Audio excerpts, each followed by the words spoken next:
আজ সকাল থেকেই বৌদির শরীরটা অনেক খারাপ, আর বৌদি আবার বলেছিল আজকে খাবে বিরিয়ানি। অ্যাকচুয়ালি পয়লা বৈশাখের দিন আমিও বলেছিলাম যে বিরিয়ানি রান্না করতে, কিন্তু পয়লা বৈশাখের দিন আর রান্না করা হয়নি। তাই আমার কথা আর বৌদির কথা ভেবে আজকে রান্না করা হবে আমাদের বাড়িতে বিরিয়ানি। আমার থেকেও বেশি মানা হয়েছে বৌদির কথা, কারণ বৌদি এখন যেটাই খেতে চাইবে সেটাই নাকি বানিয়ে দিতে হবে।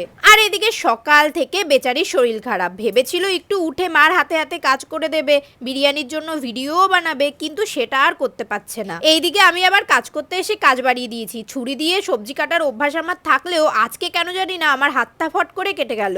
এই রসুন ছাড়াতে আমি খুবই ভালোবাসি, সে বাড়িতে যা খুশি রান্না হোক না কেন, রসুন যদি ছাড়ানোর কথা ওঠে সেখানে আমি আগে দৌড়ে যাই। তার মেন কারণ হচ্ছে রসুনের গন্ধ। কেন জানি না আমার রসুনের গন্ধ খুবই ভালো লাগে। তেমনই ভেজা মাটির গন্ধ, নতুন বইয়ের গন্ধ। যখনই নতুন ক্লাসে উঠতাম, নতুন বই খাতা কিনে আনতাম, তখনই নতুন বই আর খাতার গন্ধ আগে আমি মন ভরে শুকে নিতাম। আর এদিকে দেখো, যে